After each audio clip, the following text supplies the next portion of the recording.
আসসালামু আলাইকুম, আশা করি সবাই ভালো আছেন। সবাইকে স্বাগতম আমার ব্লগ ভিডিওতে। ইসরায়েল জাহান্নাম হয়ে যাবে এবং এটাই বাস্তব সত্য কথা।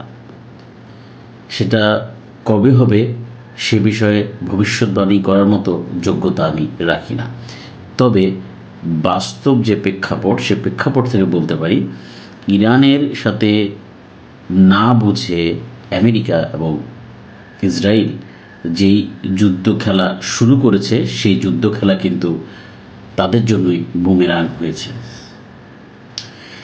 ইসরায়েলকে এমনভাবে জ্বালানো হচ্ছে বা জ্বালানো হবে, সেটা কিন্তু মোটামুটি পরিষ্কার যে কোন ফলাফলের দিকে যাচ্ছে।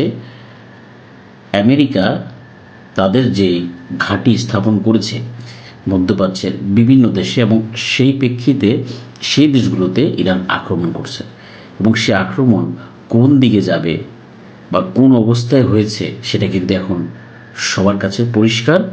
কারণ আমেরিকান সৈন্যরা দলে দলে পালাচ্ছে। প্রায় 850 জন লোক মানে সৈন্য হতাহত হয়েছে, 20-এর অধিক মারা গেছে। আমেরিকানরা মোটামুটি মোটা দাগে বুঝে গেছে যে তাদের ভবিষ্যৎ কি হতে যাচ্ছে। এই অঞ্চলে তাদের আধিপত্য রাখার যে হুমকি তারা নিজেরাই তৈরি করেছে, সেটার দায়ভার তারা নেবে, এবং এই জিনিসটা কিন্তু পরিষ্কার একটা মেসেজ ক্রিয়েট করেছে। খামেনি মারা গেছে, তাদের একটা ধারণা ছিল যে আয়াতুল্লাহ খামেনি যদি মারা যায় সেক্ষেত্রে রেজিম চেঞ্জ হবে, এবং রেজিম চেঞ্জ হলে আমেরিকার যে উদ্দেশ্য, সে উদ্দেশ্য তারা প্রতিফলিত করবে। কিন্তু বিষয়টা এমন না যে আমি যদি আজকে কাউকে মেরে ফেলি বা একটা প্রতিপক্ষকে শুধুমাত্র বম্বিং করে তাদের রেজিম চেঞ্জ করে ফেলতে পারবো, বিষয়টা এমন নয়।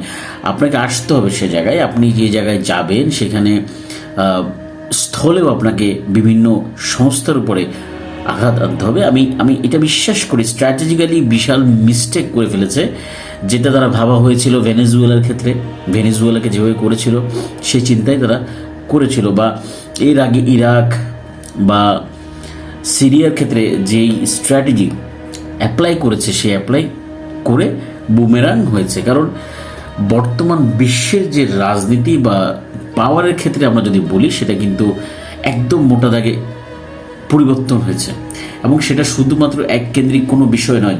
যে কোনো রাষ্ট্র ব্যবস্থার ক্ষেত্রে একটা হুমকি তৈরি করতে পারে যে কোনো ছোট ছোট দেশ। আমি যদি বলি 13,000 বিমান বাহিনীর সাথে মাত্র 500 বিমান আছে এমন একটি দেশ যুদ্ধ লাগার চিন্তা করে কিভাবে, কোন সাহস থেকে করে? এখন এই সাহসটা আমি মনে করি ইমানি শক্তির একটা বিষয় ছিল। ইসলামের যে ইমানি শক্তি, সেই জায়গা থেকে আমি মনে করি ইরানের এই পদক্ষেপটা হয়েছে।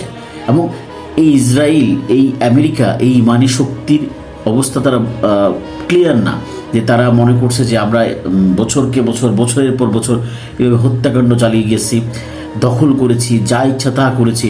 কিন্তু ইমানি শক্তির কাছে কিন্তু আসলে এই শক্তি কোনো কাজে আসবে না, এবং তার বাস্তব প্রমাণ শুধুমাত্র ব্যালিস্টিক মিসাইল দিয়ে যেভাবে নাকানি চুবানি খাওয়াচ্ছে, যত ধরনের অত্যাধুনিক অস্ত্র সেখানে বিফল।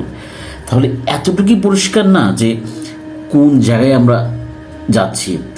আমি জানি না এটার ফলাফল কি হবে, কারণ কখন গিয়ে স্টপ হবে। কারণ ইরান একদম প্রকাশ করেছে যে তারা লম্বা সময় ধরে এই যুদ্ধ চালিয়ে যেতে সম্মত, এবং তারা ইচ্ছা প্রকাশ করে, কারণ তাদের নেতাকে মেরে ফেলা হয়েছে। কিছু কিছু কথায় গুঞ্জন আসছে যে তাদের নেতাকে মেরে ফেলা হয়েছে, সেটা তাদের একটা স্ট্র্যাটেজি। আয়াতুল্লাহ খামেনি এখনও হয়তো মারা যায়নি, তো সেটা ভিন্ন স্ট্র্যাটেজি হতে পারে। সেটা আসলে মোটা দাগে বলা যাচ্ছে না, কারণ অনেকে বলছে যে যেহেতু তার জানাজা দেখানো হয়নি বা তার লাশের অবস্থান কি সেটাও দেখানো হয়নি, তো সেই জায়গা থেকে অনেকের একটা টেনশন বা অনেকের জায়গায় কথা বলছে যে এই বিষয়টা পরিষ্কার নয়, কারণ এই মেসেজটা হয়তো ভিন্ন কোনো মেসেজ হতে পারে। সেক্ষেত্রে এখন ইরান, আমি ওই বিশ্ব সাবজেক্টটাকে যদি আমি আলাদা করি, ইরানের এখন ফুল স্ট্র্যাটেজি হলো যতক্ষণ পর্যন্ত ইসরায়েলকে জ্বালিয়ে দেওয়া যায়, কারণ আলোচনার সমস্ত পথ কিন্তু ইরান এবং আমেরিকা সেই আলোচনার যে জায়গা ছিল সেটা কিন্তু এখন বন্ধ, মোটামুটি ক্লিয়ার এটা।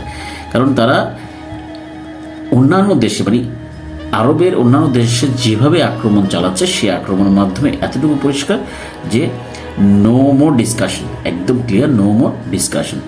শুধু এতটুকু পরিষ্কার বলা যায় যে রাষ্ট্র ব্যবস্থা দুর্বল হলেও, আমি বোঝাতে চাচ্ছি তাদের ইকোনমিক অবস্থা দুর্বল হলো, কিন্তু ইমানি শক্তি যেটাকে প্রখরভাবে তারা করেছে এবং তারা নিজেদেরকে শক্তিশালী করেছে শিক্ষা দিয়ে, তাদের নিজের অবস্থানকে শক্তিশালী করেছে শিক্ষা দিয়ে, তাদেরকে নিজেদেরকে ডেভেলপ করেছে। এত বড় শক্তির সাথে যখন তুমি চোখে চোখ রেখে কথা বলবা, শুধুমাত্র মুখের বলি বা চেতনা দিয়ে তুমি রাষ্ট্রকে কখনো সাজাতে পারবা না।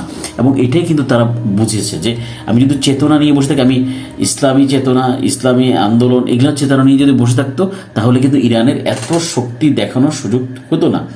তারা পাশাপাশি নিজেদেরকে এতটাই শক্তিশালী করেছে যেখানে তারা অর্থনৈতিকভাবে দুর্বল হলেও তারা যে সামরিকভাবে যে সক্ষমতা দেখিয়েছে, আজকে আমেরিকাকে বা ইসরায়েলের মতো এই শক্তিধর যে দেশ বলা হয় তাদেরকে মাথা নত করতে বাধ্য করা হচ্ছে। এবং এটাই কিন্তু ক্লিয়ার মেসেজ যে ভবিষ্যতের পৃথিবী চেঞ্জ হতে পারে। এখন আমি অর্থনীতি যে বিষয়টা আসি, বিশেষ করে যে 20 থেকে 30% একটা তেলের চালান যে হরমুজ প্রণালী দিয়ে যাচ্ছে বা যাওয়ার যে পথ সেটা কিন্তু বন্ধ। পুরো বিশ্ব সেটার উপর কিন্তু চাপ পাবে এবং সেই চাপটা কিন্তু যুদ্ধকে আরও দীর্ঘায়িত করার সুযোগ রয়েছে, যদি না আমেরিকা সহজভাবে স্বীকার করে যে আই এম সরি, আমি এখান থেকে চলে যাচ্ছি। এই জিনিসটা যদি আমেরিকা পরিষ্কার করে বলে, সেক্ষেত্রে হয়তোবা একটা ক্লিয়ার মেসেজ আসতে পারে যে এই অঞ্চলকে দাদাগিরি করা বন্ধ, যত ঘাঁটি আছে সেটা বন্ধ করো।